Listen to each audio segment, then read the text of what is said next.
What is up, most distinguished patrons of this channel? Today we are doing part 4 of how to TIG weld, and today we're going to be covering everything you need to know about the arc gap and maintaining it, and tips and tricks regarding that to where you can learn how to TIG weld properly. So let's get into it. So for today's video, we're going to be working at mastering arc gap control. And what I mean by that is with TIG welding, you have an arc present between the tip of your tungsten and the workpiece. And that arc gap distance and the control of it is what we're going to be focusing on today. The arc gap control is one of 4, I guess, critical components that you have to master to get functionally good at TIG welding.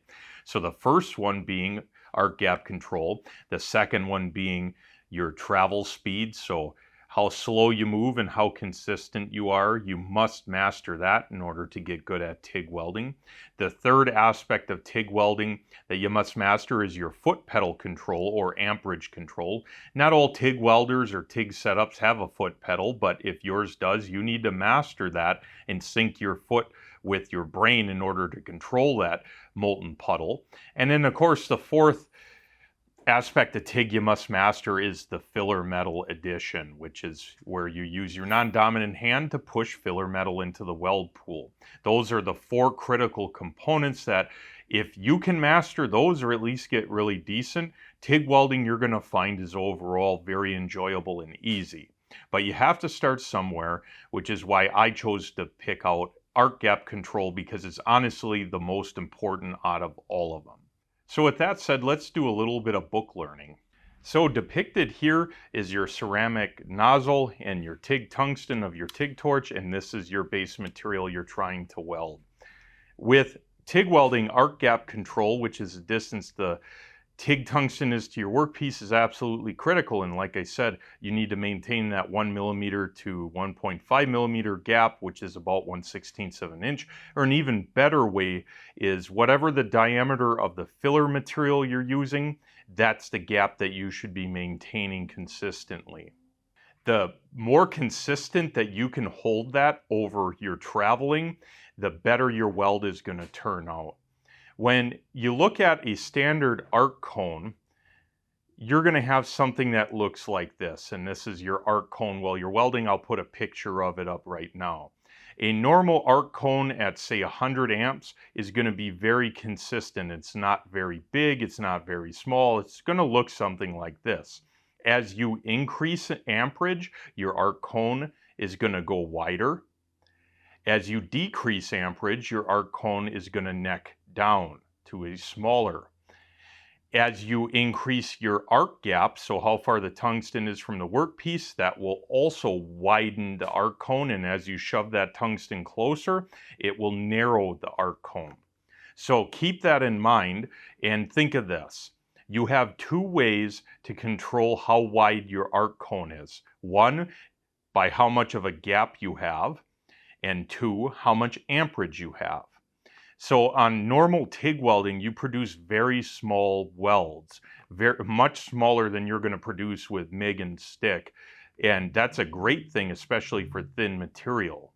And in order to produce those small welds, you must keep a very tight arc. And what you're going to find is as you lengthen the arc gap, you're going to have issues where the molten puddle in the arc is going to wander around and you just don't have that focus that you need. So having a consistently small arc gap is absolutely critical. I'm going to have a bunch of arc footage later in this video to really explain what you should be seeing, and that'll be very helpful. But for right now, let's talk about ways to hold the torch to maintain your arc gap. Now, every torch that you guys have out there, every one is a little bit different. So your ceramic cup, your insulator, the torch body, and it's imperative that you find a way to hold it that gives you the proper arc gap without even thinking about it. And this is something I didn't understand when I was learning to TIG weld, and I'll give you a great example. Say I want to weld over this bead right here, or say there's no bead there and I want to weld it.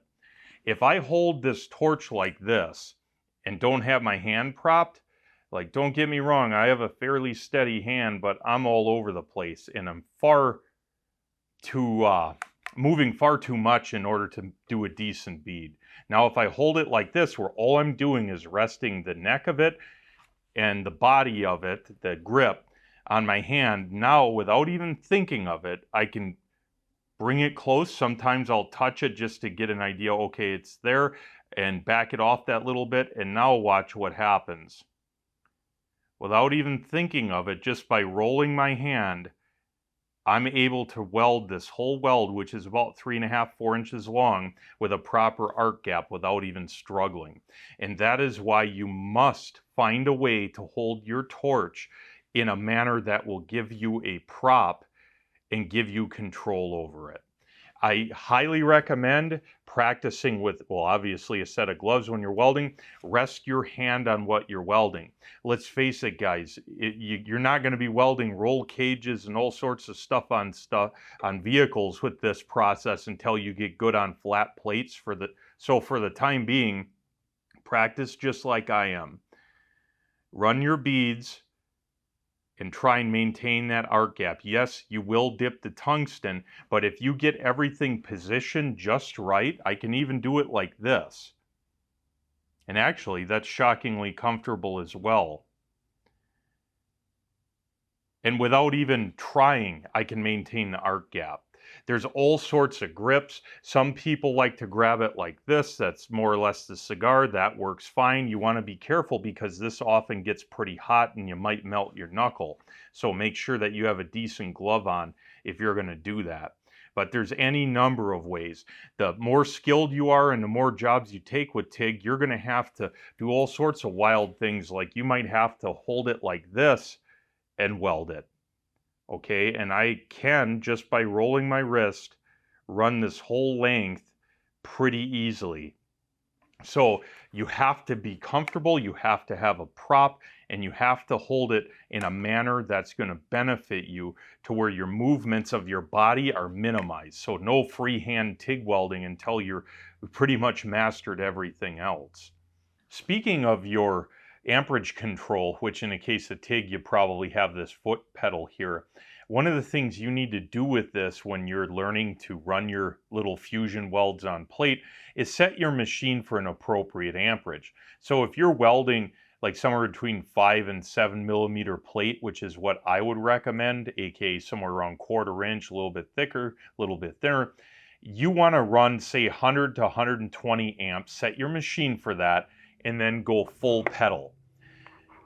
I'm a little bit different when it comes to teaching people to TIG weld. I think that trying to balance amperage with your foot pedal and then controlling your arc gap and your filler metal, there's too many variables going on at once for your brain to handle all of them at once. So eliminating as many of them and isolating one or two so you can work on perfecting those is the way to go and is the fastest way to learn TIG. So like I said, get some thicker plate, set your machine for 120 amps or 100 amps, somewhere around there, full pedal, start your arc full pedal, and then at the end of the weld, you can let off the pedal and taper off, and that is fine. You don't want to be sitting there varying this, trying to control it. Just forget about this for now. After you become more skilled, then you can add this in. It will help you out a lot, trust me. Let's do a little bit more book learning, and then we're going to go and watch arc footage and learn everything you need to know about what the arc should look like.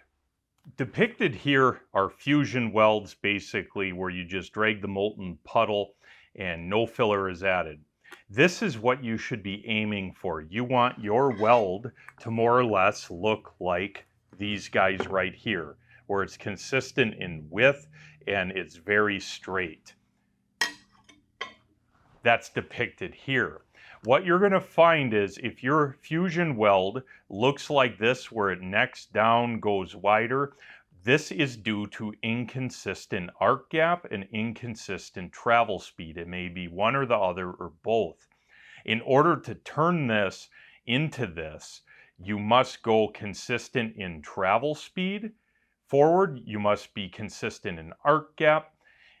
and you have to be consistent with heat input. Well, if your foot pedal is to the floor and you set your machine for, say, 100 amps on thicker material, guess what? It's not going to be amperage that is going to be causing it. So it comes down to just being consistent in movement and arc gap. Now, if your fusion weld looks like number 3, odds are you're simply moving far too fast for the material.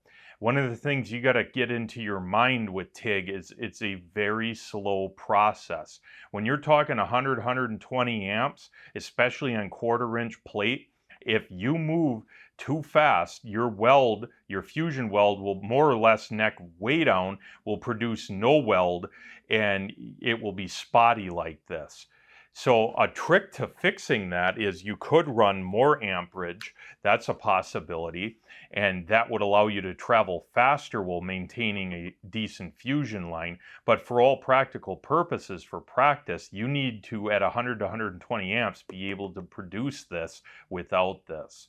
And if you have a very hard time controlling like your hand movements, like you're not smooth, then you need to practice that in itself. And let me give you an example.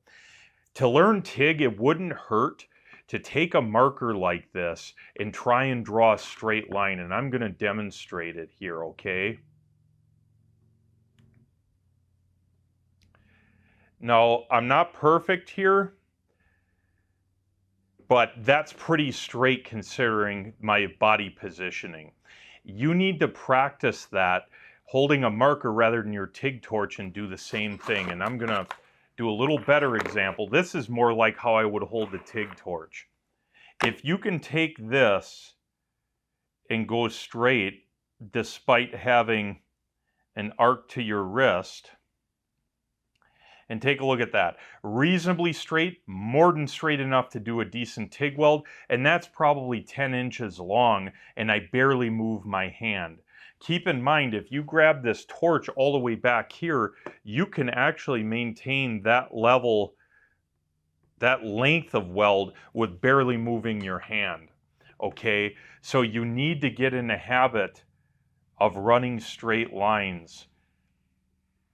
So practice with a marker. It will only help you at doing this. And this is far longer than most TIG welds you might ever do on something. So I did that without any problem. You can too, just practice a bunch. So I think I covered enough here. Let's look at some actual arc footage so you understand what you should be seeing. Don't worry, I'm still here even though it's pitch black. We're going to watch 3 welds, and I'm going to play it back at about 50% speed.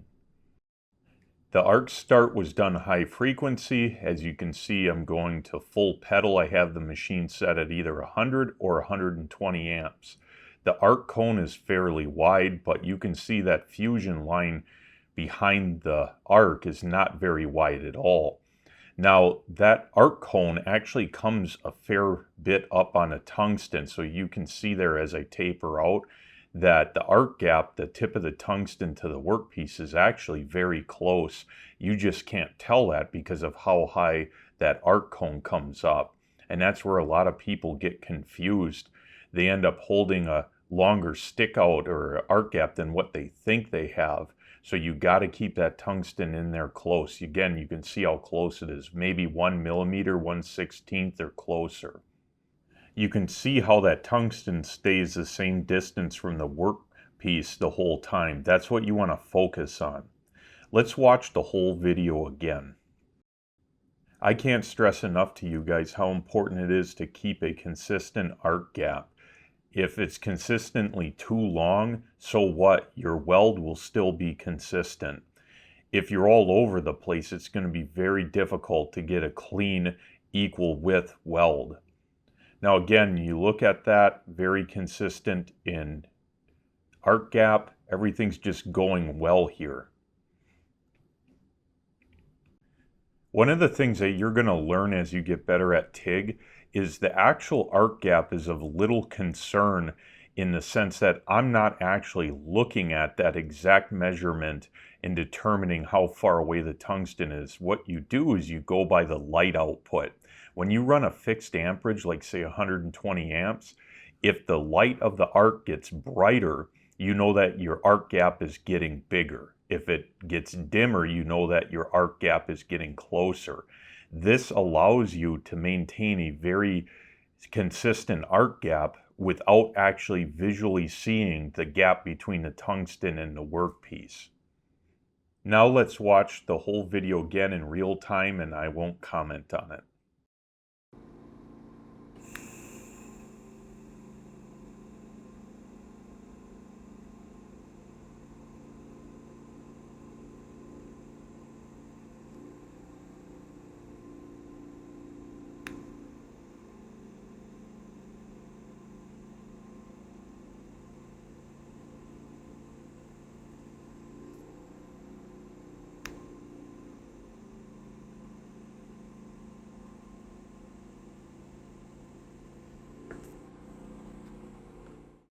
So now we're going to watch 3 longer welds, one with the correct arc gap, one with too far of an arc gap, and one with almost too close. This is the correct arc gap, more or less.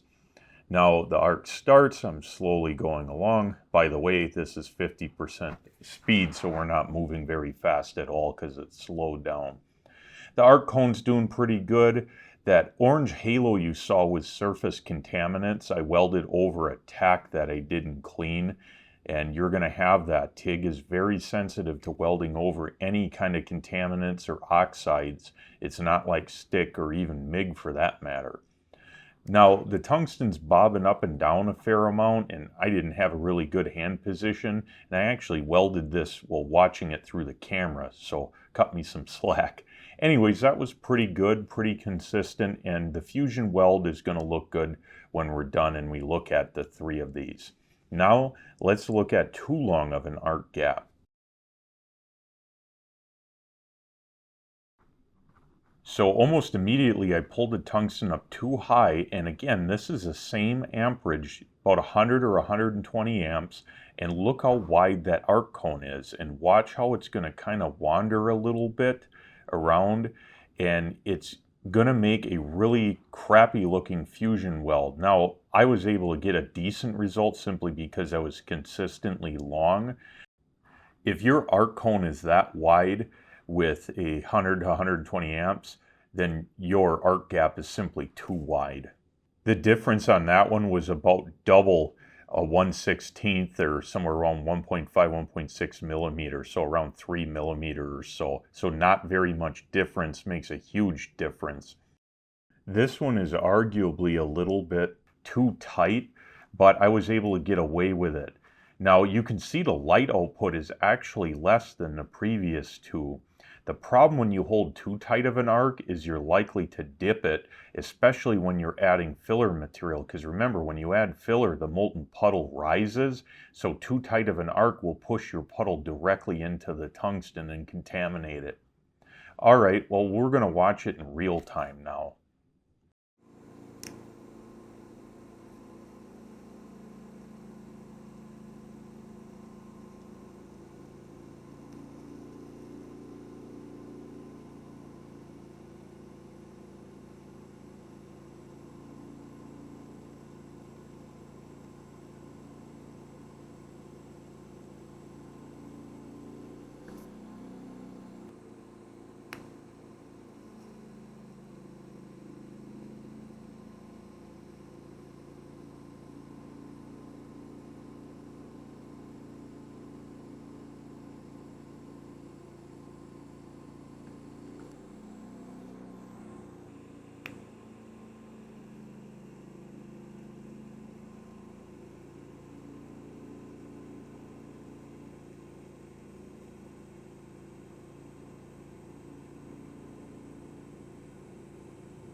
Here is an image of what we just saw where I was welding. Sorry for the poor quality here. I don't know why it didn't take a better picture. Anyways, we have starting porosity on the bottom one. That was the long arc one. The gas flow dropped off a bit in the cylinder due to it basically being out. And guess what? We got starting porosity. But the longer arc, like I said on the bottom, didn't make a wider weld. And that is because the heat input was lost. When you have too long of an arc, you don't have a concentrated heat source, and the arc may spread out wider, but less in a lot of cases actually melts. Now the middle weld was done with the proper arc length, and the top weld was a little bit too close. Both of those look pretty good, pretty acceptable. That's what you should be aiming for. You definitely don't want to run too long of an arc. You'll actually have to run more amperage to produce a weld puddle, especially if it's really long.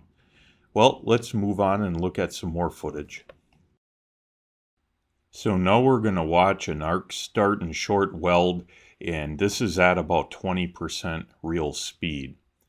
Now you notice where the arc started is way off base, and that is somewhat due to surface contaminants. I didn't clean this good enough, and the arc start kind of wanted to wander away.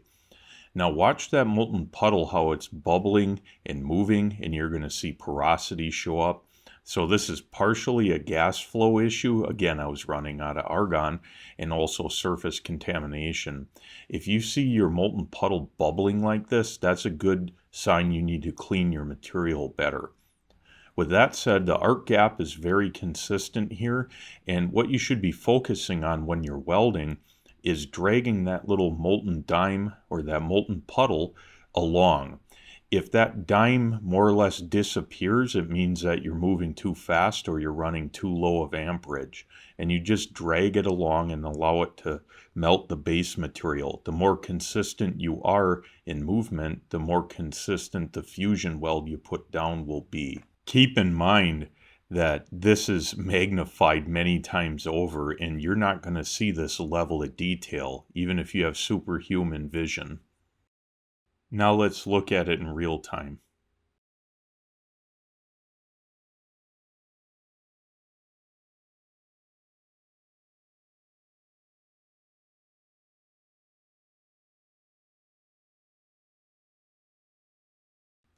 Let's look at another short weld. This and the previous one were only maybe an inch or two or a couple centimeters, so not very much weld. Once again, this is down to about 20% speed, so pretty slow. We got a little bit better of an arc start here. It didn't wander as much, and it's heating up. Molten puddles bubbling a little bit. I believe we get some porosity here too. You can see all that crap floating in the puddle. You don't want that. Surface contaminants. And now that the arc stabilized, we can just drag that puddle along, and as long as we're consistent, it's going to leave a fusion weld that is consistent. At this point, I lengthen the arc, and you can see how even though it's a wider arc cone, it didn't make the molten puddle any wider, and that's again because we're not directing that heat. It's less focused, and the puddle instantly became destabilized. Some of that is due to the lack of argon shielding, and then I brought it right back in there where it should be, maybe a little bit too tight even, and everything cleaned up. So you can see the difference between a good arc gap and too long of an arc gap. You also notice that the light output changed when we did that. Now let's look at it in real time.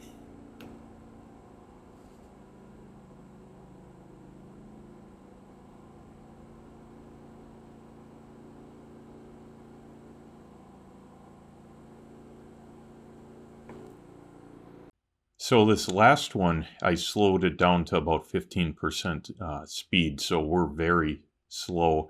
And I'm going to give you some size perspectives. So that tungsten is 3/32 in diameter, which means that that molten puddle is somewhere around double the tungsten width. So you're only talking about 4.8, 4.5, maybe 5 millimeter wide molten puddle, or about 3/16 of an inch or thereabout. And this is 100 amps, I believe. So 100 amps does not produce a very wide puddle on 1/4 inch or somewhere around 5 to 6 mil plate.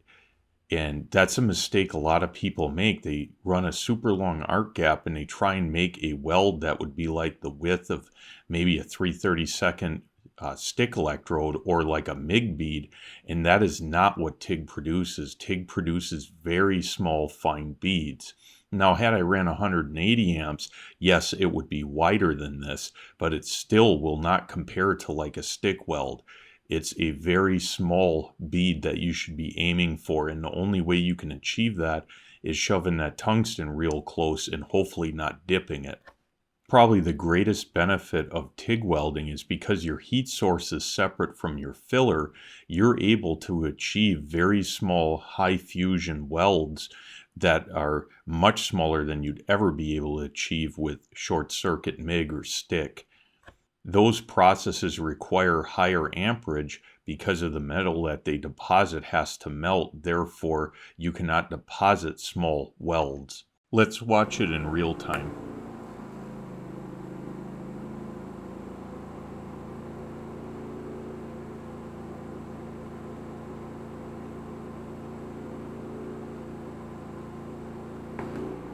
So, what did we learn today? Well, we learned that maintaining an arc gap is very difficult with TIG, but the great thing is that you can train yourself to do it, and with very minimal effort, you can maintain that. Now, I'm not going to sugarcoat it, guys. If you have ambitions on TIG welding roll cages and stuff, especially in a vehicle, you're going to find that certain aspects of TIG, like small bore pipe and tube, are incredibly difficult to TIG weld, and you have to master all of the basics before you can think about getting acceptable results on a project like that. And that's the TIG welding process in a nutshell. It's like you suck, you suck, you suck for months and months, and then all of a sudden everything comes together and you just figure it out and you're functionally good at it. And it takes time, and a very realistic amount of time would be 5 to 6 months of steady practice on your own, and you'll be able to TIG weld a lot of things pretty competently. I mean, no, you're not going to be doing boiler tubes or anything at 6 months in, but you'll be able to build a tremendous amount of stuff with the TIG process with enough practice. And that's going to be one of the things I'm going to focus heavily on in future videos in this series, is actual practical hands-on practice coupons and setups and kind of lessons, to where I know that if you can do what I demonstrate, that you'll be able to be functionally good at TIG. Because I get it, you guys at home, it can be hard to determine what do you actually need to do to get to the end result, because you know what you want your end result to be. Maybe you want to weld roll cages, you want to weld for NASCAR, you want to put somebody on the moon with a spacecraft, whatever it is, you know where you want to get, but you don't know how to get there. And that's why this lesson and so many more coming up are going to be teaching that, to where you can figure out exactly what you need to get to where you want to be.